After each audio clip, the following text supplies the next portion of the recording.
All right, welcome everyone. We're getting geared up to get started on our LinkedIn Live session today. We're going to give folks a couple minutes to file in here, so stay tuned. We'll get started here right at the top of the hour.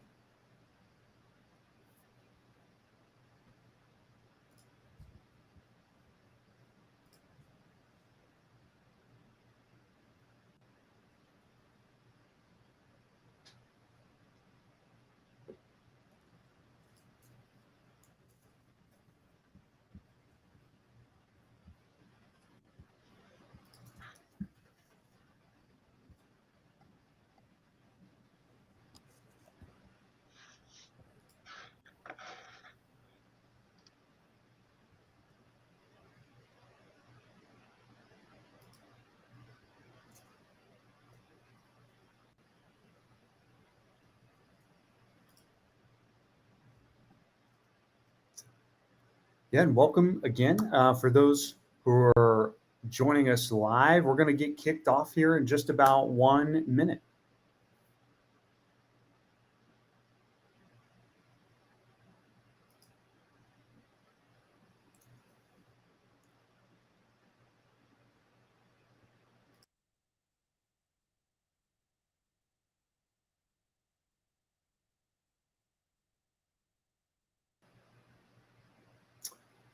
Okay, we're right here at the top of the hour. So I'd like to welcome everyone in. We're going to go ahead and get started. My name's Matt Harrell. I'm in the marketing team here at Clearwave, and I'll be your moderator today. I should mention that. But today's session is all about patient acquisition, and it kicks off our 3-part LinkedIn Live series. What we're really hoping to do with this LinkedIn Live series is give you some tactical insights in a quick 15-minute session format. Ultimately, give you a couple bits of food for thought and allow you to get back to your team. So we'd love your feedback. We'd love to hear if this is a format that you like, something new that we're trying, and ultimately want to see if you all like it. So feel free to drop us a comment after we wrap up today and tell us what you think, or if you'd like to see more of this or not. Speaking of comments, as we go through the session today, if you have any questions, feel free to drop them in the chat. We're going to do our best to honor that 15-minute time frame, but we might have time for a couple of questions at the end. If not, we'll make sure we get back with you after our session concludes. And then last but not least, last point of housekeeping here, we're actually going to give away lunch to someone who joins us live here today. So the only caveat is you've got to stick around to the end. So be sure to do that. Stay with us. We'll keep to that 15-minute time mark, and we'll pick somebody and send them a food delivery gift card on us. Easy as that. So let's get to today's topic, shall we? I've got 2 incredible healthcare marketing executives joining me today. First is Jonathan Reese, VP of Marketing at SocialClimb, and Kristen Bryant, VP of Marketing at Clearwave. And then going to the next slide, they're going to cover how we calculate patient acquisition costs, what that mix looks like, and then round out our discussion on how to optimize for conversion along the way. So Jonathan, Kristen, welcome to our LinkedIn Live session. Jonathan, you're sort of up first here, but before I do that, I would be remiss if I didn't wish you a happy birthday. I just got an alert right before the session that today is your birthday. Thanks for spending your special day with us. Matt, you weren't supposed to know that, but thank you. So I have sources. Yeah, I got to find that source. Well, thanks. I'm excited to kick this off as well. Any more business? Should we jump right into it? Yeah, let's jump right in. So I want to talk about the constructs of the patient acquisition cost a little bit here. You're welcome to click the next thing. I guess there's a build on this slide that I wasn't aware of. But if you look on the left-hand side of the screen here, you can see all these different marketing components. These are a bunch of different channels that we as marketers often use to attract new customers, attract new patients in this case. And obviously, this isn't a conclusive list, but there's quite a few things that go into a marketing mix. As you can see here, we've got them separated into paid ad and or paid and earned media. Paid obviously costs money to do, and earned is organic social media and things like that. So they all funnel over into these two things in the center of the screen, where it says book now or phone call. So what we're looking at here is all the different components of marketing and how we get them and convert them into actual people into your practice or patients into your practice. If you'll click again there, I'll show another part of the illustration. If you can see the book now and the call, there's a little $ under each one of those. As you do your marketing efforts and drive people into your practice, whether that be your website, whether that be social media or your reputation, any of these different components actually have an element on there to convert those prospects into patients, whether that is in online scheduling, and we'll go into that a little bit later, or they pick up the phone to call your practice. That costs money as part of the patient acquisition costs. And so onto the next slide, we'll look at, if you flip that and turn that vertically, it's kind of the stereotypical marketing funnel that we've all seen in lots of different industries. And it's not unique to other industries. Healthcare uses it as well. And for the sake of simplicity and the 15 minutes we have here today, I'm going to focus on the demand capture and the conversion to patient. Demand capture is basically capturing the demand out there in the audience, in the market, that is actually looking for you. Those are the keywords and search ads that are doctor near me, or knee surgery near me, flu shot near me. Those are the kind of things that people are looking to find a doctor in their local market to fulfill their healthcare needs. Obviously, there's reputation, the website's component of that, but that's the demand capture. People are actually looking for that type of service. You want to be in front of them. You want to make sure that you're staying in front of that pent-up demand almost in the audience. Then if you're going to go to the next slide, this is the bottom part of that funnel where you need to convert them. So they're looking for the service, they're looking for a flu shot, they're looking for a knee surgery, whatever it may be. They find it, they find your website, excuse me, and you want them to schedule. You want them to schedule a visit with the physician. So they can either pick up the phone to do that, or they can self-schedule online. Now, as we saw in the previous slide, that self-scheduling is considerably cheaper than a call center. Maybe you don't have a call center, but there is someone that physically has to pick up the phone and answer that call, which is an incurred cost in getting someone to schedule time within the practice. So obviously, the patient acquisition cost is a component of all marketing mix, what you're doing from a marketing channel, getting them into the self-scheduling call center, and you want to minimize those costs. So if you go to the next slide, we'll take a look at the actual equation for patient acquisition costs. So within marketing, you have to know, you have to do reporting, or you're kind of wasting money, or at least you could potentially be wasting money. So understanding where they came from, how much you paid to get them to the website, or the ad or reputation, and the number of patients you acquired from that campaign. Not to miss the acquisition cost or the conversion cost as well. Did they call? Did they click online to schedule that? So both of those are components of the patient acquisition cost. Well, excuse me. At the bottom here, you can actually go out and figure the URL at the bottom of the page here. You can actually go out and figure your patient acquisition cost. We have a cool little calculator online just to go out and test your own patient acquisition costs. But just to recap, and we'll be quick here. On the next page, you can take a look at. You pick one of your campaigns. Would you mind going to the next page? There you go. As you see here on the left, this is the marketing mix, or the bunch of different marketing channels. Pick one of them. Obviously, the patient acquisition cost, you can average it over all of them, but for granularity's sake, you want to make sure that you go, okay, well, we sent a postcard. We sent a postcard for the seasonal flu shot. We want to make sure that we get them in and convert them. So let's say you sent $5,000 on postcards. you specifically, you have them online scheduled. They come to the website, they scheduled, and you filled up your physician's schedule online.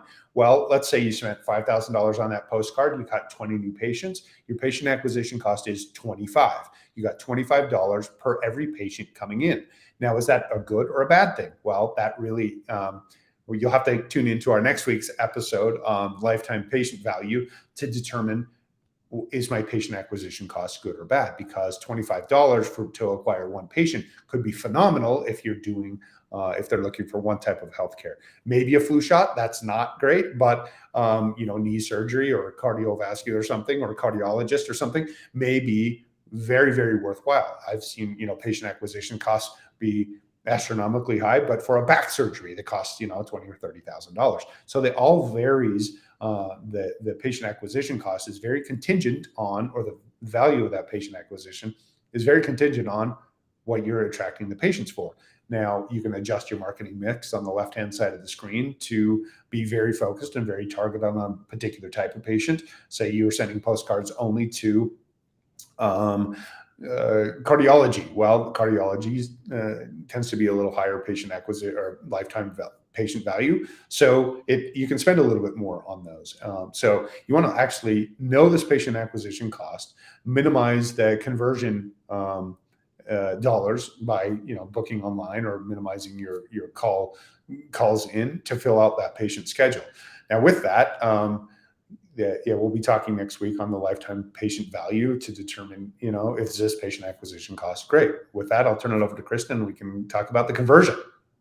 Thanks, Jonathan. Marketing is super important. As two marketers will tell you, they'd be the most important, right? To getting those patients through the door and converted into lifelong partners of your practice, right? Consumers have been going online for years to become more educated about healthcare and healthcare decisions. And now we're seeing that more consistently, and that consumers are demanding the same access that they've had in other areas of their life with their healthcare practices, right? They may even abandon a practice that doesn't offer digital access. The demand for ease and choice and online scheduling has really picked up over the last few years, and that's across the age spectrum. It's no longer just those younger patients, it's patients of all different ages, right? Consumers are used to instant access. They can book a flight on the go, order dinner to their door from their phone. It's time healthcare provide the same on-demand access, right? Patients who are using request an appointment are missing out on consumers who are willing to book an appointment directly at your website.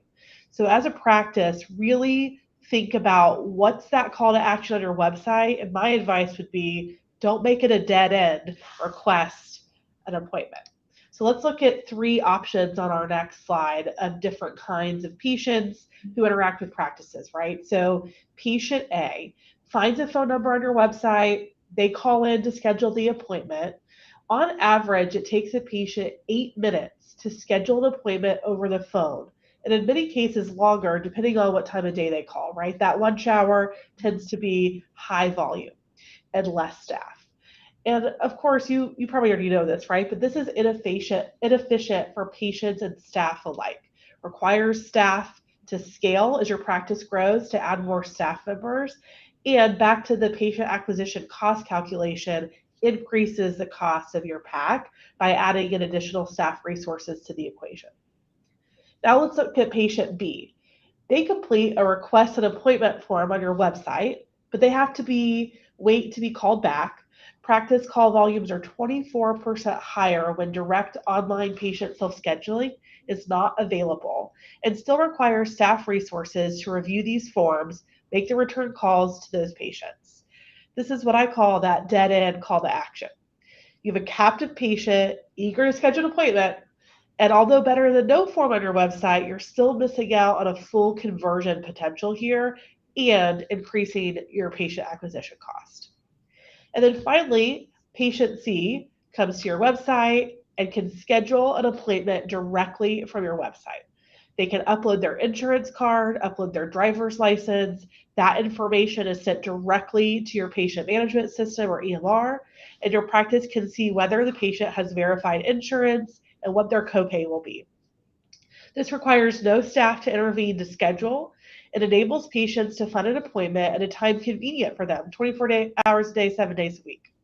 You have a full conversion right to your provider schedule with no staff required to intervene.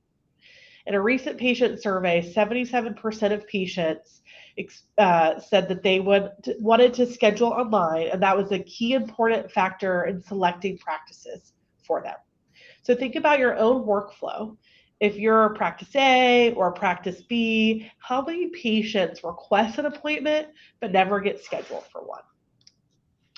And on our next slide, we'll talk about really ultimately online patient scheduling is about creating a better patient experience, expanding your reach and allowing your practice to be more accessible to the consumers you want to serve. As you look to market to different patient populations to increase the scope of your reach, online scheduling is a key strategy. Online patients have higher capture rates and online scheduling rates than other patients, enabling you to grow your practice and increase revenue at a higher rate than you have to grow staff to support that growth. By integrating self-service scheduling into all of your online and offline marketing channels, you can really optimize conversions. So I'll show a couple examples of the next slide of clients that did this with online scheduling and a healthy marketing strategy. So one client in the upper left-hand corner saw a 6-fold increase in new patient acquisition after implementing the online scheduling tool. Other clients have seen an increase in advanced appointments and last-minute appointments being accommodated. Many of these practices move to online scheduling in the hopes to attract new patients, which it definitely does. But what's also interesting is that the adoption rate by established patients can be quite high as well. This is a patient experience lift for both new patients and existing patients alike. Not only does this help improve conversions, but has additional benefits like an increase in practice reputation and reviews to help attract even more clientele. And finally, we understand that digital adoption can be daunting for many practices. Implementing new technology and training staff, if we'll go to the next slide, can seem out of reach for organizations, but it's really about prioritizing what you need for your organization and keeping things simple with a partner that can help you through that transformation. What is your goal? And then focus on how to deliver that to your patient in the simplest ways. Keep the patient experience at the forefront of what you're building, what's meaningful and what's relevant to them, and keep it streamlined as possible. Think of it like an open table reservation. You can do it in 45 to 60 seconds. Of course, the care you deliver is much more complicated than making a dinner reservation, but consumers don't understand those complexities. Find a partner who is equipped to provide white glove service to help you implement and onboard new technology, and remain a partner who you can easily reach throughout a lifelong partnership. Our client, Thomas I, provided the data and the graph on the right. They took this approach that done was better than perfect when you need to find the right solution for online scheduling to help with their explosive growth.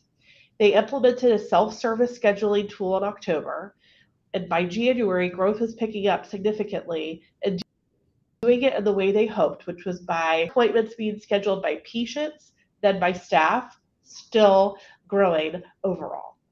Scheduling isn't just a patient engagement tool, it's a patient revenue growth strategy to help your practice scale to new heights. And with that, I'll turn it back over to Matt. Great. Thanks, Kristen, and thanks, Jonathan. I think a couple of takeaways here. One, to Jonathan's portion of the presentation, you've got to know your patient acquisition cost. That's the fundamental basis for which you can make future marketing investments. And then once you have that data, doing some of the things that Kristen talked about, like online patient self-service scheduling, will allow you to further increase those conversion rates, ultimately bringing down that patient acquisition cost. So Jonathan, Kristen, thank you both so much for what you shared today.